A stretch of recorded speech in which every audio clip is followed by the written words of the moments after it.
Hello and welcome to another episode of Virtual Legality. I'm your host, Richard Hoeg, managing member of the Hoeg Law Business Law Firm of Northville, Michigan.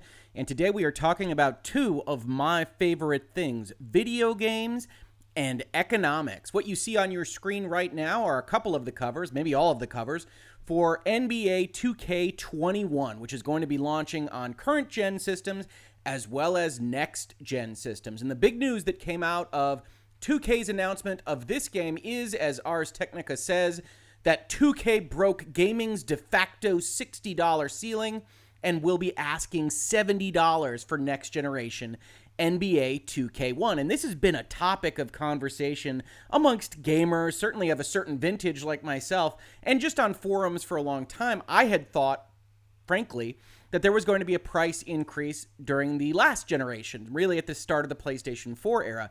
And $60 to $70 always made sense as a likely landing spot, but that doesn't mean that it's the only part of the conversation here. So as Ars Technica says here, we've been buying AAA video games at a $60 ostensible baseline price point for a long time, certainly throughout this entire 7-year generation. That isn't exactly the full story, of course, if you're in the gaming sphere, if you know the gaming industry at all, because the digital era has raised the ability of these companies to go get additional funds, either from microtransactions or digital deluxe editions or pre-selling season passes or expansions or whatever you might find. Loot boxes, of course, being a topic of conversation. A lot of the places in Virtual Legality, as well as a lot of the places in Washington, D.C., and in legislative halls around the world. So the price point here is a little bit more amorphous than just your day one AAA budget price point, but it still represents an interesting move to add that $10 at the front end. And in fact, Ars Technica went so far today, and this is the reason for this video, to really break down why they think the $70 video game makes a certain amount of sense. And I want to say a few things up front. As I just said, $70 doesn't offend the conscience or anything for me. I really do remember the days back in the 90s where I was really excited about getting Star Fox 2, and I believe that was $70. Might have been $80 in the box, but I think it did come with a Rumble Pack, so there you go. And that would be more than $100 now. And there were $100 Super Nintendo cartridges, and this was kind of the way of things. But a lot of that was in respect of actually producing these goods, that there were factories that needed to be used to make cartridges, that there were logistics chains that needed to be paid and used to move those cartridges from wherever they were being made to your doorstep, or more precisely in those days, to the GameStop or electronics boutique doorstep. So there were more and more and more middlemen that needed to be paid to get that cartridge into your hands. And Ars Technica kind of skips a lot of that discussion, but I want to dive into the article because I think it's interesting. I think there is a lot to talk about this discussion. This is not going to be one of those videos where you finish up here in Virtual Legality and say, yes, this is right, or no, this is wrong. Mostly what I want to talk about is that there are a lot of details and a lot of nuance. And yes, my undergraduate days, before I was a lawyer, before I went to law school, I majored in economics. This is stuff that I really, really love. And I love seeing places like Ars Technica talk about them, but I don't think their discussion is quite as nuanced as I would have liked to have seen. Now, here in front of you is the table that they created. I think they did a lot of work to put this together. It is historically hard to put together average price points about the video game industry, either due to lack of record keeping, disinterest from those days, especially you're looking at the 80s and 90s here at the start of this chart. And so I give them a lot of respect for putting this thing together. But you can see one of their primary things that they've kind of hypothesized, that they've put forth in these two different colors in this chart, which is that as the late 90s transitioned into fully CD, you've got the Dreamcast, the PlayStation 2, really moving into that optical disc framework, you had this big kick down in costs because CDs, frankly, were just a lot easier to make than cartridges. They weren't nearly as proprietary. You didn't have to make different cartridges for every different system. CDs mostly came out of the same presses that you could make music on, and so factories were ready to make CDs.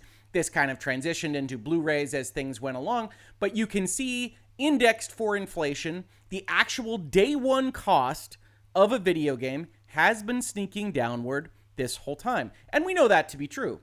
everything costs more in the world, basically, except video games, right? It costs more to buy a loaf of bread. It costs more to gas up your engine in your car on average over the long period of time. Probably not that much here in 2020, but hey, it's that kind of year. But video games being locked into a specific price point mean that they never adjusted for your dollars going less far in other avenues of your life, that it costs more to pay for groceries, etc. So that locking in effect against inflation tends to lower the actual cost of the product being sold. So this is all true. But one thing that you don't really see is any kind of kick down for the digital environment. We're going to talk about that in a second because I think that's an important part of this discussion. As the article kicks off, last week, 2K made waves by becoming the first publisher to set a $70 asking price for a big budget game on the next generation of consoles. NBA 2K21 will cost the now standard $60 on Xbox One and PlayStation 4, but will get a $10 premium for the upcoming Xbox Series X and PlayStation 5, with a bunch of other additions, as we have grown to expect. It remains to be seen if other publishers will follow 2K's lead and make $70 a new de facto standard for big budget console game pricing. Now, if you've ever studied economics, you know there's certain signaling going on here. Under the laws, really across the world, but certainly in the United States where I'm most familiar, different competitors, 2K, Electronic Arts, Activision, Microsoft, Sony, they aren't allowed to get into a room and say, we're only going to sell our games for $70 now. What they can do is they can go and they can bell the cat. They can be the one that goes out there and they can say, you know what, we are going to add this $10 premium and we expect everybody else to come along with us. And once you hit a critical mass of that, if 2 or 3 of these publishers say, oh yeah, $70 for the next generation, then everybody will, because that's essentially free money and you're no longer competing with anyone. If, however, Electronic Arts says, oh, that's nice, 2K, NBA Live will be $50, then you start to have a fight, and that'll be interesting to watch, but I highly suspect this is a bellwether for what will be a $10 across-the-board AAA game price hike for the next generation. Now, Ars Technica makes the inflation point here. They say, but while $70 would match the high water mark for nominal game pricing, it wouldn't be a historically high asking price in terms of actual value. Thanks to inflation and changes in game distribution, in fact, the current ceiling for games prices has never been lower. Now, a couple of objections I have here. One, the primary one really, is that price doesn't actually dictate value, right? When we talk about actual value, they mean the cost of the dollars, and that's perfectly fine. They're not being terribly precise about what they mean here, but it's a historically high asking price in terms of actual value implies that the games right now are more valuable in some real way than they were in the past. And maybe to some extent that's true. Certainly a lot more resources are going into making them. But the labor theory of value, the cost theory of value, is not one that actual modern economics holds to be true. Value is in the eye of the person purchasing the product or the service, not in how much money or how much time it spent you to make that product or service. So while we totally understand and are sympathetic to developers and publishers saying, hey, we're spending a lot more money making these games, that's not really specifically answering the question of whether or not you are providing more value to game players. And that's an important distinction. Now, Ars Technica goes, they talk about their process. I think it was a good one. They say, we adjusted the nominal prices we were able to establish using the Bureau of Labor Statistics CPI inflation calculator. One thing I would note is that CPI isn't really built for that. It isn't really built to take the average of the market basket that they are setting up for urban purchasers and have it applied only across one specific product line over time.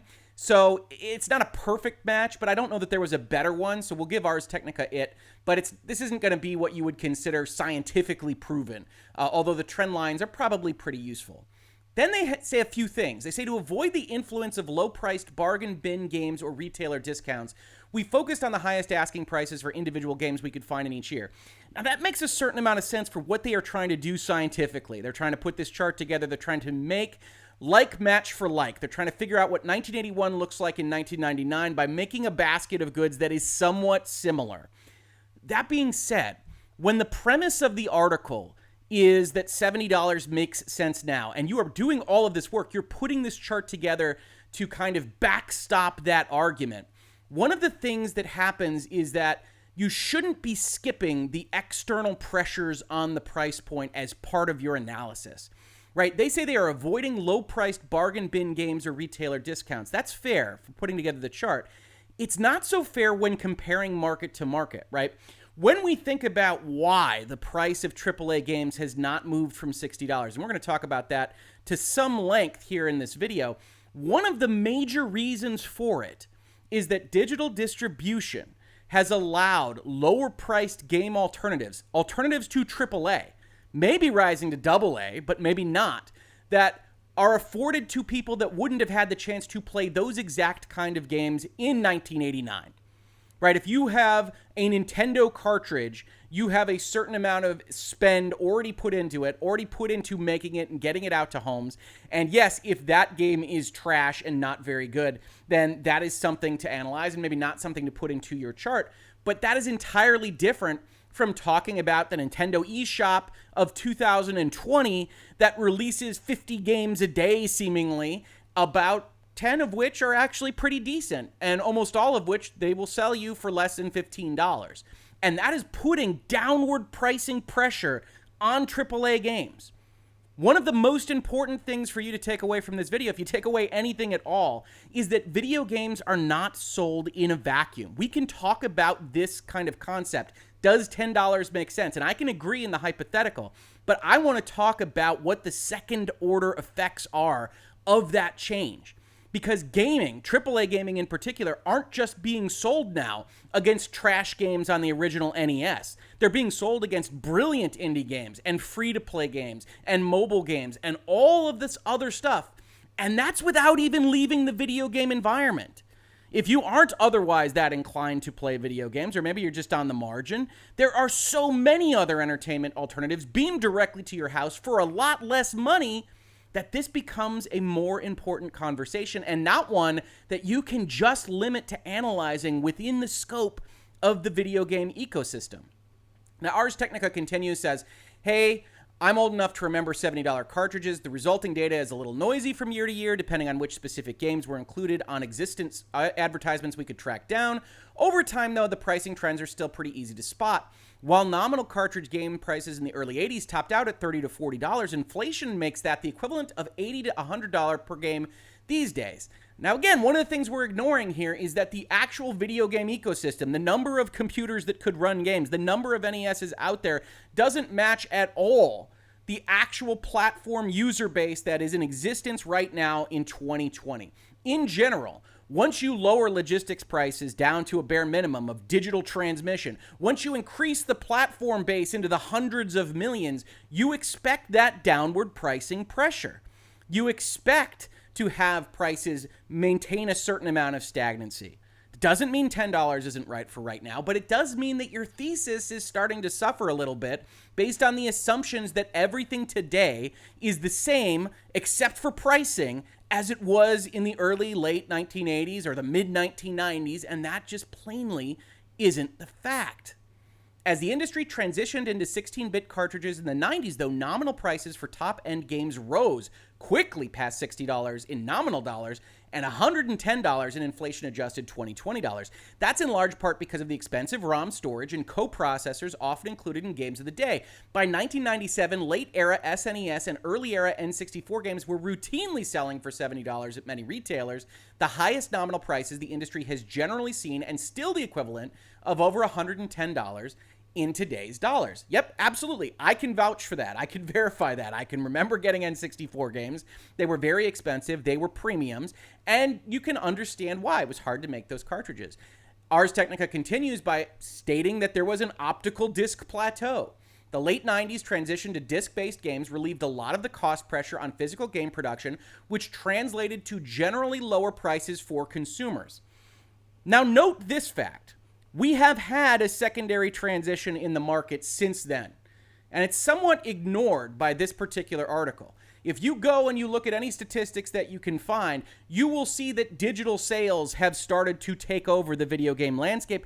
Probably if you're watching this on YouTube, that experience has already matched your own, at least to some extent. A lot of people still hanging on to physical. That's all well and good, totally fine, but a lot more people are starting to see advantages in buying things digitally. And one of the things that happened there is that we would have expected, without paying for trucks, without paying for factories, without paying for planes, without paying for retail store space, that the price would have come down on digital sales. That it didn't was, I think, acknowledged as okay as long as the price didn't go up, that we had a certain amount of economic détente that said, okay, realistically, that game I can buy for $60 at the GameStop probably shouldn't be $60 on the PlayStation Network store, because you aren't buying all of this stuff. You aren't spending money on plastic or factories or trucks or planes or on GameStop or what have you, and I should probably get a cut of that somehow. But I also understand the realities of the situation. GameStop doesn't want to sell your games if you're undercutting them on your store. Neither does Target or Best Buy or what have you. But as those specific retail outlets become less and less important as more people move to digital, it becomes less and less logical for us to look at this and say, oh no, $60 isn't okay. We didn't ask for it to be $50, but now $70 is okay. Psychologically, logically, people that are invested in video games already, I don't think necessarily look at this as just a $10 price increase, but also an increase on something that they thought they were already giving as a kind of a largesse just from consumers to these corporations, on the understanding that the real politic of their contract relationships didn't allow them to do what they should have done, which is lower the prices like we see in this optical disc plateau as described by Ars Technica. Disc prices settle down to a more reasonable $50, and that's the de facto ceiling that has remained in place to this day at $60 after it was raised in the mid-2000s. Even as digital downloads and the explosion of indie games has meant many titles now launch at well below this price. Again, this article is so close to real understanding and epiphany on a lot of these things, but digital downloads and indie games cannot be separated from the pricing question of AAA games. Finally, this article finishes by saying, it is time. Now, raising a game's basic asking price to $70 won't eliminate publishers' need or desire to exploit these further revenue streams of collector's editions, downloadable content, season pass subscriptions, and annoying microtransactions, but it may help make up for the bottom line deficits brought on by ballooning development costs for graphically intensive titles in the console's coming ray tracing era. Now, a couple of things happen here. One, I want to give it up to Ars Technica. They make the right statement here, which is that all that stuff that a lot of people hate, collector's editions, DLC, seasons passes, microtransactions, all that stuff that people hate isn't going to go away for a higher entry asking point. It simply isn't. These developers and these publishers have figured out certain revenue models that get them additional money either to support their product, great, or just to cash in on the product's existence. Less great, but still existent. And as we've talked about in Virtual Legality, a corporation in general can't just ignore revenue streams with consumers that want to spend money on things and probably don't cost that much to support. So just asking for $10 more in the door won't get rid of microtransactions any more than asking any amount of money over selling Fortnite for free eliminated microtransactions from things like the 2K basketball series. So Ars Technica is exactly right here. And I want to point out a tweet that I made, and one that was very popular this morning. Another reason for making this video was Corey Balrog, who puts together tremendous games, is at Sony Santa Monica, made God of War for the PlayStation, and his name is actually Barlog. That's why I was getting tripped up a little bit. He apparently goes by the Twitter handle of Balrog, the Lord of the Rings monster. But he said games need to go up in price. I prefer an initial increase in price to the always on cash grab microtransaction filled hellscape that some games have become. Totally with you, Corey. That's totally fine. If that was what were being offered, I think a lot more people would say, yes, if you're going to sign a consumer's bill of rights or some kind of commitment that says we're going to charge $70 now, but you won't see microtransactions from us for 3 to 5 years, then I think consumers who probably wouldn't trust that a corporation would hold to that could at least get behind the thesis. Instead, I'm left to tweet, I'm somewhat bemused at this being presented as a dichotomy because this will not happen. NBA 2K1 is not going to be sold without microtransactions. You're still going to be paying for virtual currency. You're just going to be paying $10 more to get in the door, which Ars Technica correctly and rightly, and I give full credit to them for, acknowledges. This raising of an asking price won't eliminate publishers' need or desire to exploit these further revenue streams, but it may help to make up for bottom line deficits brought on by ballooning development costs. That second part isn't the consumer's problem. And I say this as someone that loves video games. And I also say this as someone that doesn't necessarily think that you need ray tracing and photorealistic graphics to present a good video game. And I think Nintendo proves that year in and year out. Not that I don't love those games, not that I don't love seeing the detail of The Last of Us Part 2, but I'm not sure that the game loses a lot for being 10% less detailed. But when you've got these ballooning development costs, I say, wow, that sounds like a problem for you. That doesn't mean you get $10 extra from me. And while Ars Technica is in the business of reporting on these things, and I can totally understand being fine with paying $70, I'm probably fine paying $70. Don't justify it to me on the fact that you're spending too much money making your product. That's a budgeting issue. That's a process issue. That's an organizational issue. And I very much want to see you guys handle it and get better at it and put more games out there that I want to buy and spend money and support this industry. But it's not my problem. Those additional costs may be hard for gamers to swallow. Yes, another consideration. It is 2020. It is perhaps the greatest economic tumult that we will experience in our lifetimes. That both Sony and Microsoft will be selling multiple $100 consoles to get in the door. And then the publisher or developer wants to charge a premium for your having the temerity to go and support the industry day one with what amounts to early access on the next generation of consoles, starts to feel like you're being taken advantage of. So for many gamers, hard to swallow, yes, absolutely. And we're going to get to one other aspect of that hard to swallowness. But it's a real question to do it right now. Now, they probably feel at 2K that the generational transition is the right time to hit the button because it'll be harder in year 2 or year 3. But in particular, 2020 is a tough year to make these claims. That's especially true now that there's so much gaming competition from lower cost and even high quality free-to-play titles. Again, so close to making this combination work. That's exactly right. This is not a market. This is not an environment in which your choice is The Last of Us Part 2 or Halo Infinite. Your choice is The Last of Us Part 2 or Fortnite or Warframe or any number of other indie games that are fantastic. And though Ars Technica says now it's time, maybe that's right. Who's to say? These publishers and these developers are making their own choices, and they can figure out whether the demand curve and the supply curve will interact in a way that gets them more money in the door. But it is certainly not the only way to think about these things. One other notion that I have that I think that we talked about a little bit earlier in this video is that video games are not being sold in a vacuum. Ars Technica raises in this article, and we skipped over it a little bit, that these price increases are not that unusual for folks that pay for streaming, right? And that's very well true. Netflix raises their prices every once in a while, a couple bucks here and there, but you can still buy a Netflix subscription, a month of hundreds and thousands of hours of entertainment for what amounts to $12 or $15.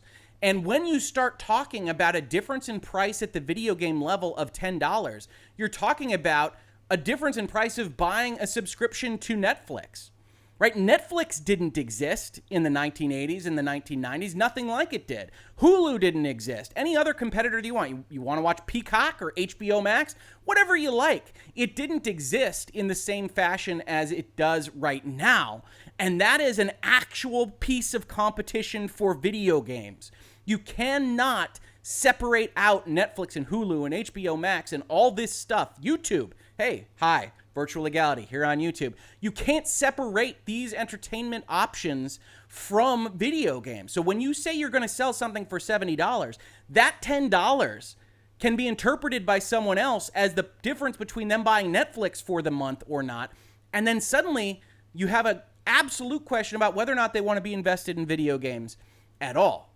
Adding on to that is the fact that you already have the kind of day one penalty box, right? You already have a concept that if you are purchasing AAA games on day one, you're a little bit stupid. And I say that as someone that buys AAA video games on day one. I feel this all the time. Within a month, within a quarter, AAA video game prices drop like a rock because of the ability of digital pricing storefronts to move prices around based on demand and to use advanced algorithms to go figure out how to maximize the revenue sources from these video games, which is all well and good. But one thing to note is when you say you're going to drop from 60 to 30, if you're going to drop from 70 to 35, that is $5 real of difference. That is a $5 stupidity tax that you have just added to my psychology. And that $5, again, can buy half a month of Netflix. You do it to me twice, I completely pay for Netflix. And then I start to think even worse about you. You might say, Rick, well, maybe they'll only drop it from 70 to 35 or from 70 to 40. Maybe that's what they wind up doing. But if they only drop things in percentages, and that's probably more likely, you're going to see a difference. You're going to see actual dollars that are going to be lost as part of just increasing that baseline price away from zero. If it were $100 and it went down to 50, you lose 50 instead of 30, whatever it might be. You're in a situation now where that stupidity tax of investing in games at their highest level of value for the developer and the publisher and the console manufacturer, which I like to do because I love this industry, is still essentially charity. Because if you wait a month, you're going to get a better deal. And if you wait 3 months, you're going to get an even better deal. And if you wait a year, you're going to get it for free. July's PSN games, NBA 2K20, the game that 2K is trying to sell this year, only last year, now available to you for free. Because, yes, a year has gone by, but the difference in value of these video games is not reduced to zero over the course of a year. So you have outward pressures, you have downward pressures from indie games, from your own games being sold on free services, from the fact that you want to drop those prices as fast as you possibly can, and then also from the fact that everybody on Earth is playing free-to-play games. You cannot separate the Fortnites of the world from this story. So while I am totally fine with Ars Technica advocating for a $70 video game price point, and frankly, for me, I'm in a blessed enough position that I think that's probably going to be fine, and I'll probably still buy a number of games at the AAA price point. I will feel stupider for doing it, and a conversation like this is not complete unless you consider the entire environment in which AAA games are sold. This has been Virtual Legality for today. If you enjoyed this conversation, please like, subscribe, share. We are constantly talking about the business and law of pop culture seen through the prisms of video games, movies, music, television. Not so much music. I'm not as good at that topic. But if you like this, like, subscribe, tell everybody that we're here. I love to have conversations with new people in this space. If you caught this on YouTube, thank you so much for watching. And if you listen to it as a podcast, thank you so much for listening. And I will catch you on the very next episode of Virtual Legality. Virtual Legality is a YouTube video series with audio podcast versions presented as commentary and for education and entertainment purposes only. It does not constitute legal advice and does not create an attorney-client relationship. If you have legal questions about the topics discussed, please consult your own legal counsel.